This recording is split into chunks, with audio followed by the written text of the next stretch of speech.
চুয়াডাঙ্গার আলমডাঙ্গায় সুবিধাবঞ্চিত শিশুদের নিয়ে আনন্দঘন ঈদ উৎসব আয়োজন করেছে উই ফর অল ও স্বপ্নঘর ফাউন্ডেশন।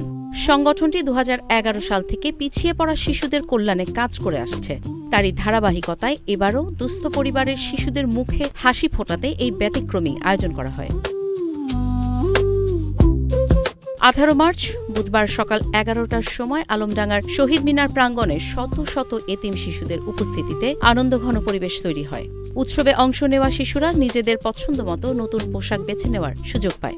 পাশাপাশি তাদের হাতে তুলে দেওয়া হয় বিভিন্ন ঈদ উপহার। এতে করে শিশুদের মধ্যে বিরাজ করে উৎসবের আনন্দঘন পরিবেশ। অনুষ্ঠানে শিশুদের জন্য বিশেষ আকর্ষণ হিসেবে আয়োজন করা হয় মেহেদি উৎসব। রঙিন এই আয়োজনে শিশুরা মেহেদি পরিধান করে উচ্ছ্বাসে মেতে ওঠে। আমি এখানে আসি বিভিন্ন জিনিস পেয়েছি, জামা, ক্লিপ, মেহেদি পেয়েছি। কেমন লাগছে এসে খুব ভালো লাগছে। আমরা এখানে এসেছি, আমরা জামা পেয়েছি, কেউ পাঞ্জাবি পেয়েছে, মেয়েদের জন্য নিজস্ব পোশাক দিয়েছে। এখানে এসে অনেক ভালো লাগছে।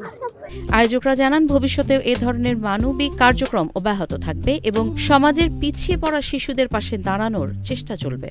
এই যে উই ফর অল থেকে আমরা যে একটা ভলেন্টিয়ারিং করতে পারছি, এর জন্য অনেক ভালো লাগছে। এই যে ছোট ছোট বাচ্চাদের যে জামা কাপড় পেয়ে হাতে মেহেদি দিয়ে তারাও অনেক আনন্দিত এবং এই আনন্দটা দেখতে আমাদেরও ভালো লাগছে। সব মিলিয়ে আলহামদুলিল্লাহ আজকের দিনটা অনেক ভালো লাগছে। এই আয়োজন ভবিষ্যতে চলমান থাকবে এবং আরো বড় আঙ্গিকে করার আমরা চেষ্টা করব। আপনারা আমাদের সঙ্গে থাকবেন। সবাইকে ধন্যবাদ। তো আমাদের এই কার্যক্রম ঢাকা, চিটাগাং এবং আমাদের এই চুয়াডাঙ্গাতে প্রত্যেক বছর অনুষ্ঠিত হয়। তার এই ধারাবাহিকতায় আজকে আলমডাঙ্গাতে শিশুদের নিয়ে আমাদের এই ঈদ উৎসবের আয়োজন করা হয়েছে। এখানে শতাধিক শিশুদেরকে আমরা বিভিন্ন ধরনের ঈদের পোশাক এবং বিভিন্ন ঈদের প্রসাধনী আমরা তাদেরকে আজকে উপহার দেব।